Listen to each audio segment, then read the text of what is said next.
Welcome into the 615 Sessions podcast, week 6 edition. We got a little extra time for this one to breathe because the Titans are not playing on Sunday. They're playing Monday Night Football. We got Kayla Anderson of WKRN News 2, their great sports department. We got our colleague at ATOZSPORTS, Luke Worsham, at Luke_Worsham is where you can follow my clout-chasing friend. Hello, guys. How are we? Hey.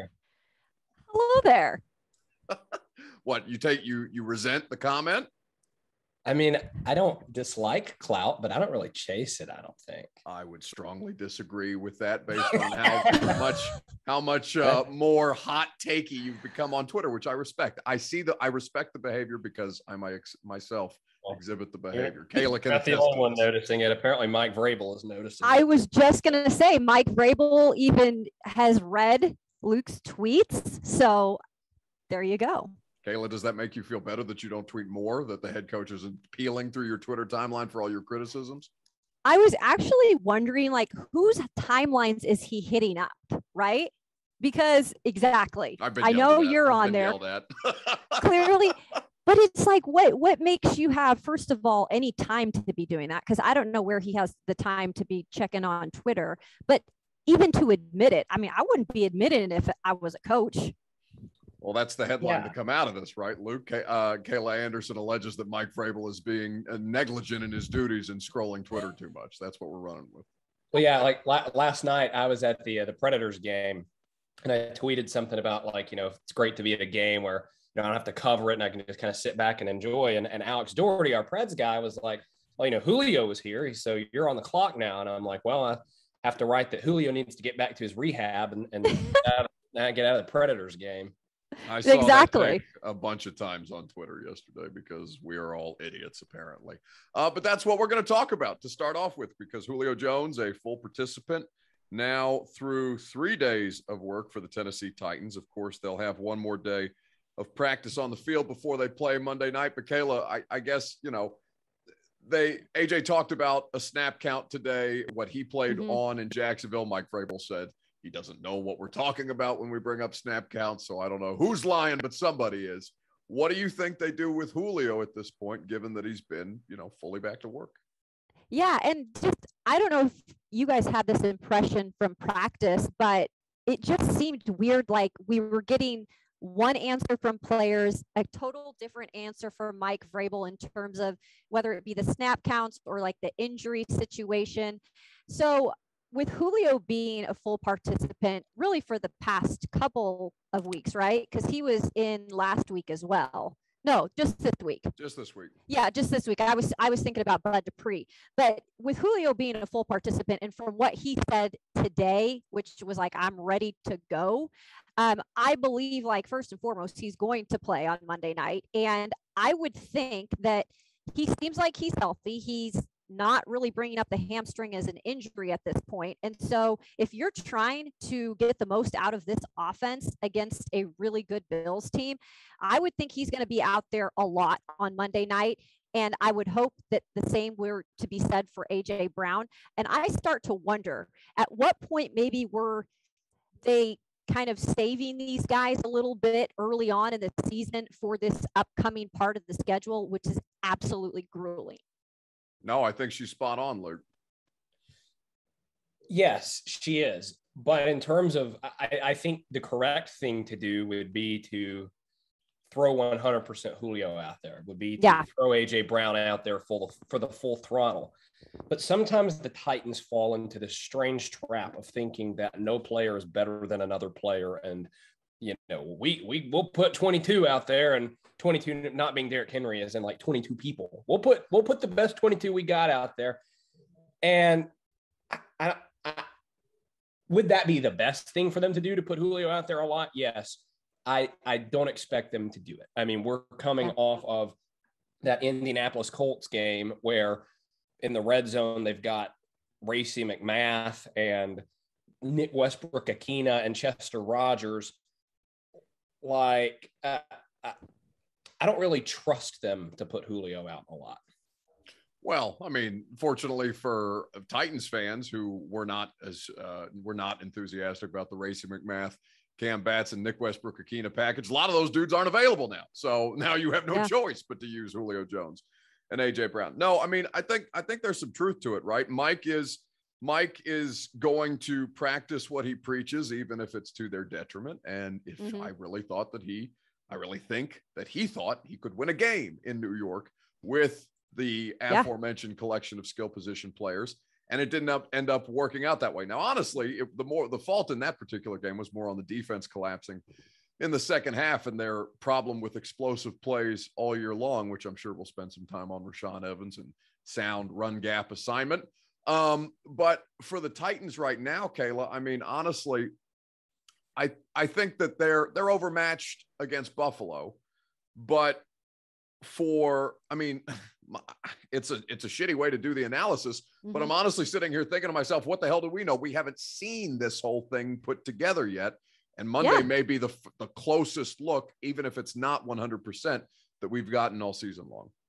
Well, they definitely have been messing with our heads because from game to game, we don't really know what we're going to get. I mean, we know that half the team is injured, it seems like, or so they say half the team is injured. And so you would think with some of these guys coming back for this game on Monday night, some of those big time players, I mean, remember, they went out there and got Julio Jones. Like, they knew of everything that came with Julio Jones in terms of age and the injuries that he had last year. But again, they're adding this massive weapon to this offense to try to make it better. And there's nothing about this offense that we've really seen that's better from last year. If anything, it's digressed because of also the tight end situation, which is there's nobody even playing worth a damn on that side or that unit. So we'll get into that later. But yeah, here's the thing. I feel like we'll see a lot more of that offense that we've been so hyped up and excited to see. But at the same time, like, these guys haven't played together all at once. And I really do believe that was a problem in training camp coming into this season because none of them were on the field at the same time.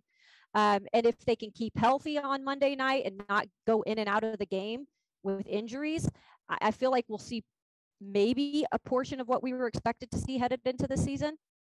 We've yet to see the pick your poison, right, that we were all expecting to see. Because we all talked about in when was it that they traded for Julio? Whenever that happened, June. We were all talking about 6th, because the general manager goes on NFL Network and said it will now be referred to as the historic Pinewood Cafe because that was the place where That's they right traded for Julio Jones, and so far less than historic, I would say.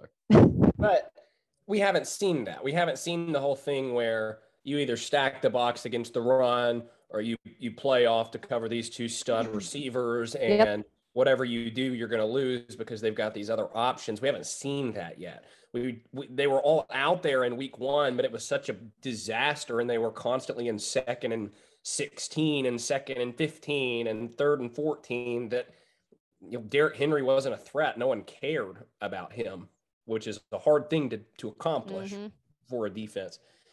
And so we haven't seen that yet.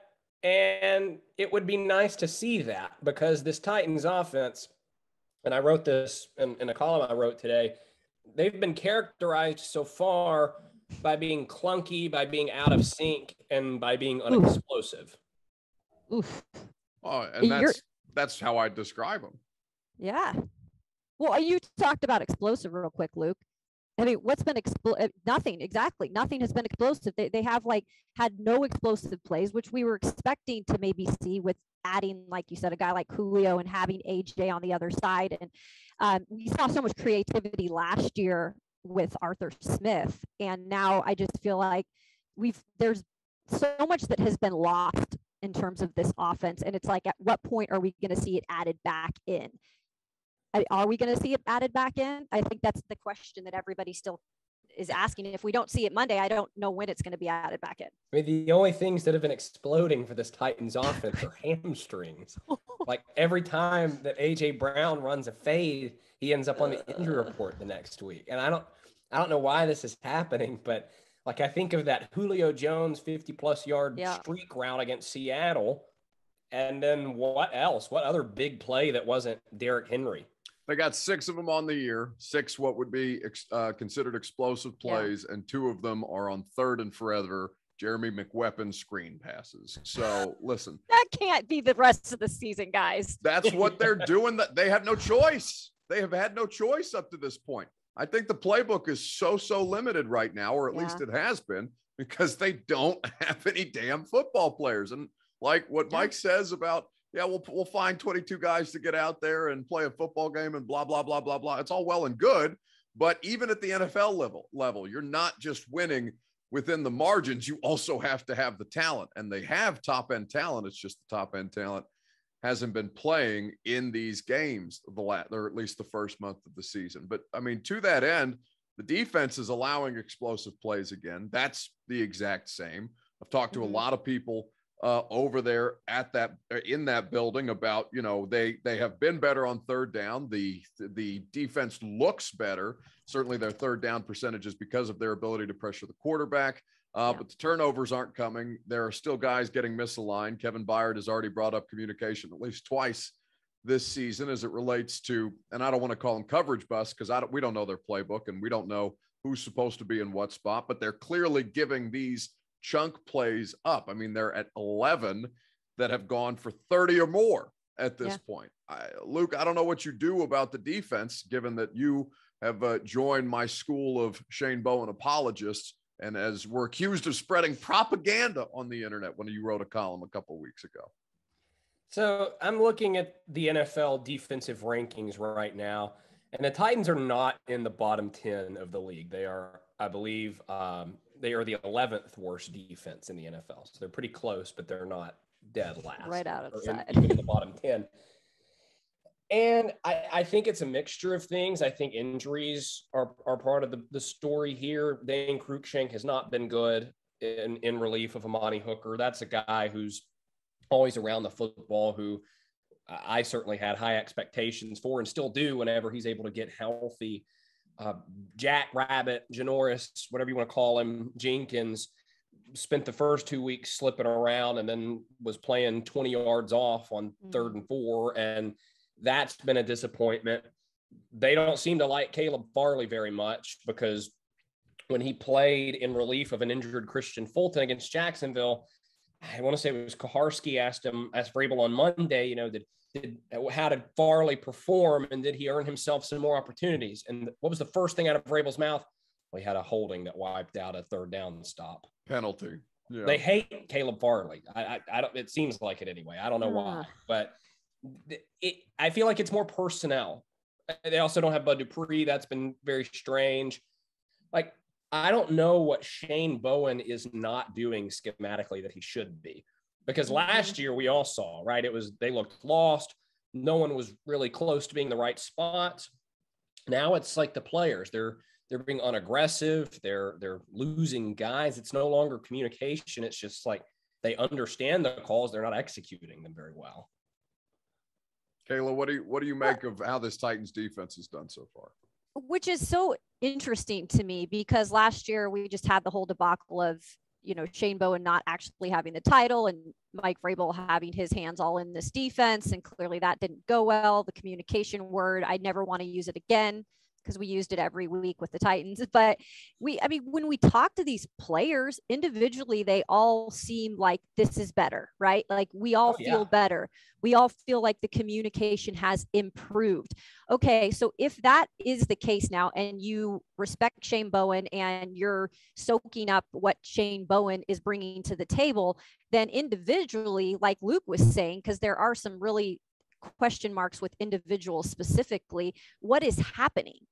Right? Like if you're so excited about everybody being on the same page, and there's some individuals that aren't on the same page, like wouldn't you get them on the same page? And I think injuries definitely play into it. But then there's just guys like Rashaan Evans, who, my goodness, he's been here long enough to the point where you wouldn't be thinking that we'd be bringing his name up in terms of making mistakes still, or just not. He's just underwhelming altogether, and it just seems to, in some ways, drag the defense down. And I hate to be harsh, but I mean, week after week, his name comes up and it's not in a positive light.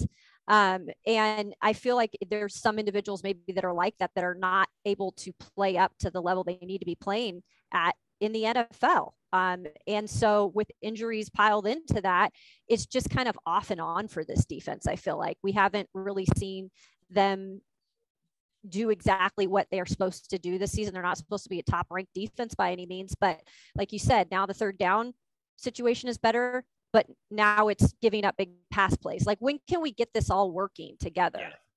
And I think the Avery not in the Williamson foreseeable future. Yeah, and because I was just going to bring up Avery Williamson. They signed him off the Broncos practice squad.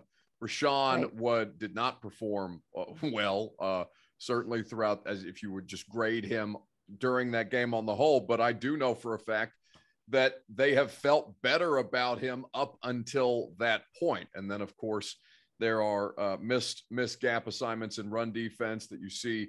James Robinson streaking for 58 yards across the face of the left side of the Titans defense, and he's diving at piles that he doesn't need to dive at, and he's no longer great at the goal line stops that he himself has said, that's what I do, but not anymore at this point. So Avery Williamson comes in. He's always played sound against the run, but he's a two-down linebacker.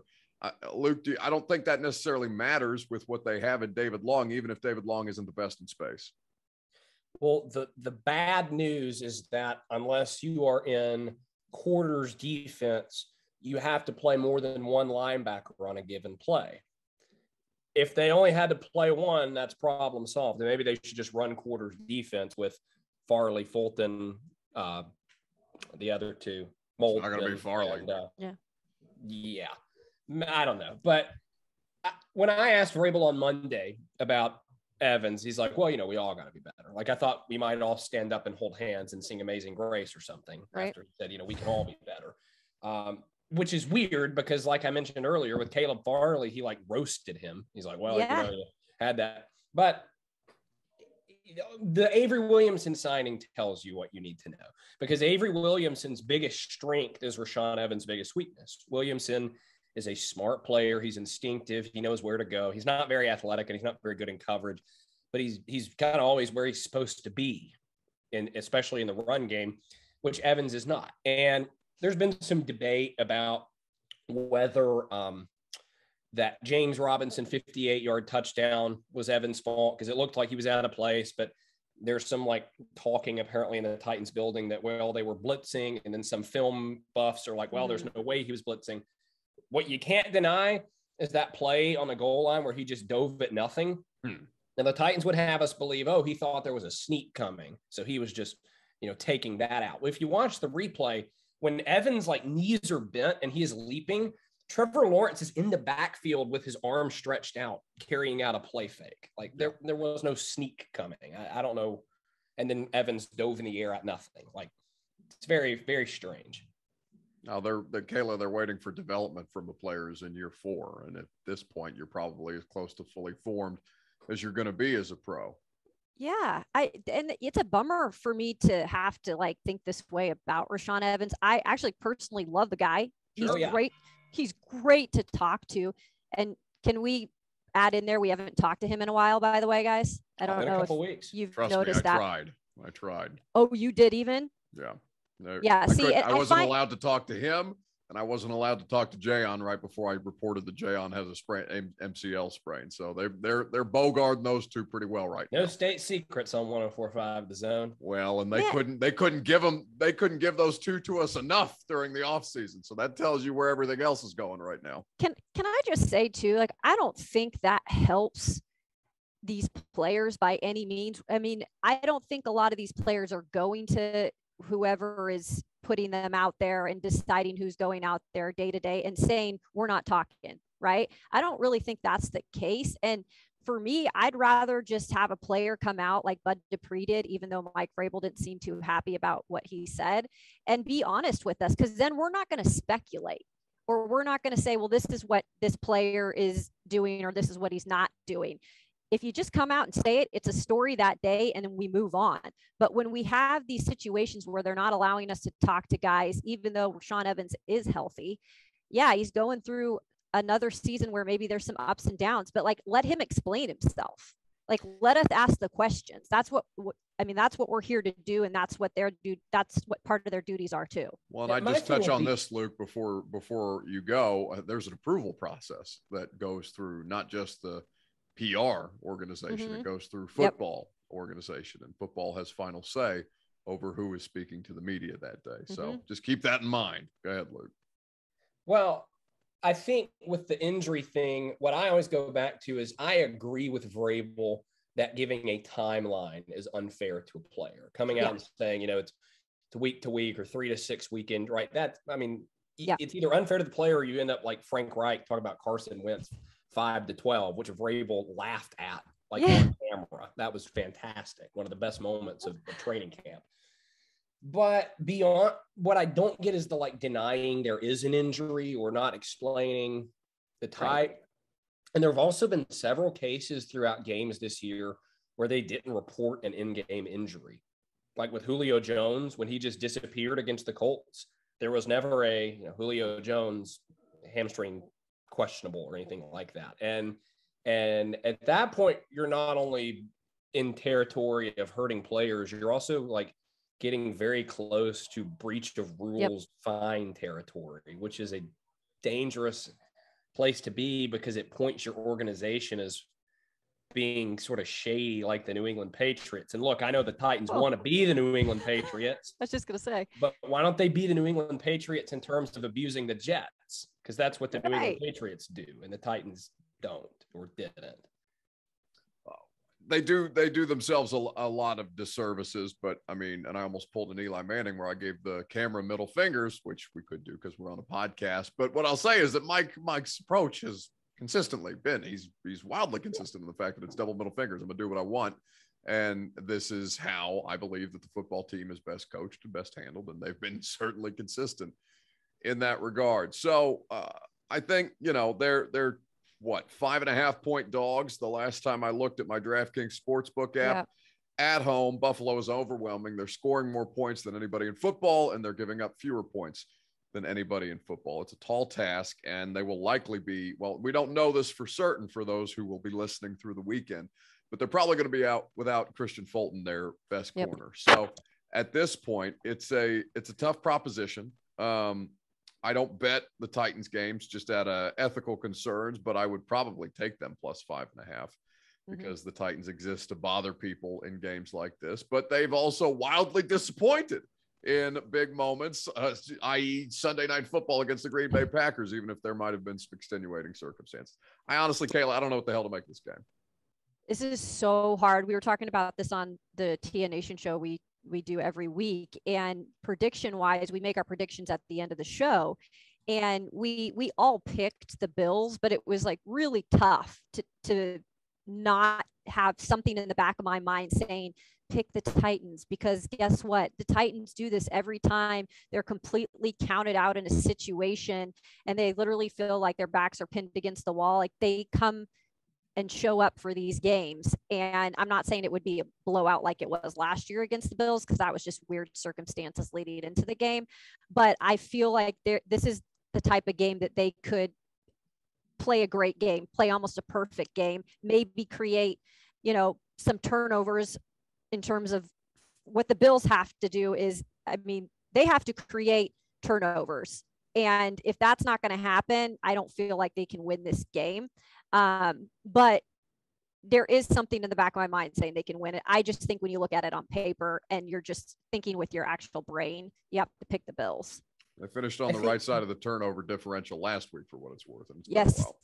Yep.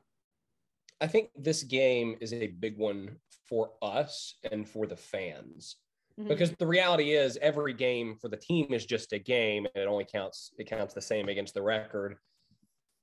But in terms of understanding who this team is, this game is huge, because in years past, the Mike Vrabel Titans have always done two things, or had two abilities.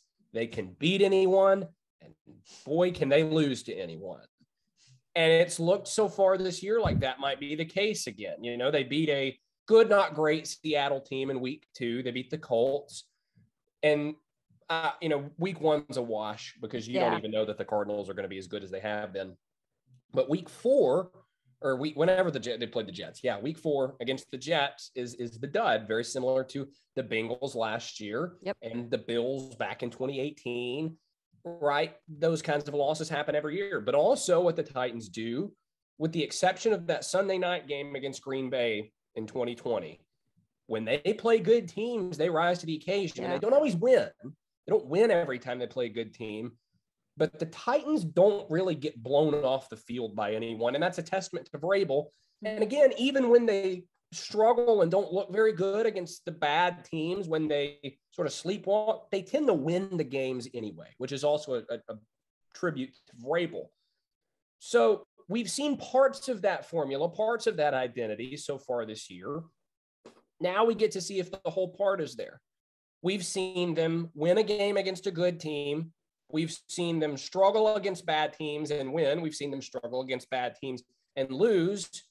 Now, can they go and face a juggernaut at home in prime time? The juggernaut, the Buffalo Bills, who are first in like 4 different defensive categories and tops in a lot of offensive categories too. If they get blown off the field by the Bills, I think the takeaway is this Titans team's not very good. They're probably going to win the division because the division stinks, but they'll go one and done. If they beat the Bills, then I think all of our preseason expectations for this team are still in play of, Super Bowl potential and can go on a playoff run. Even if they beat, or even if they lose to the Bills, rather. Exactly. Even if they get blown off the field, so did the Kansas City Chiefs. They just got their shit kicked in by the Buffalo Bills in Kansas City. Chiefs their defense is just disgusting. No, they're 2-3 at present, but their offense doesn't look great, and their defense is one of the worst in the sport. Lamar and the Ravens look pretty stout, but they were getting pushed around in the first half by a Colts team that I think that most of us would probably regard as less than. It may be Buffalo at the top of the conference, and that's it, which is great news for the Titans. But you got to go up against teams like Buffalo in the playoffs, and that is something that we will very soon find out. Luke Worsham, ATOZSPORTS. Make sure you're reading him there. He also has the No Nonsense podcast. You can watch Kayla Anderson along with all of our friends at WKRN News 2 on all of their daily sports coverage and live streaming show that they do on WKRN's social channels. Thank you guys so much. It's been too long since we've had either of you on the podcast. I appreciate you taking some time. Thanks, Buck. I was worried momentarily that I wouldn't be able to make this appearance because when I was cooking lunch, I had a bit of an oopsie daisy in the kitchen, but the bleeding stopped just in time for me to make the appearance. Well, just fortunate enough that you could live long enough to say oopsie daisy into a microphone. Oopsie but that's better than how we started with Kayla. So, hey, nobody's sorry, perfect. Guys.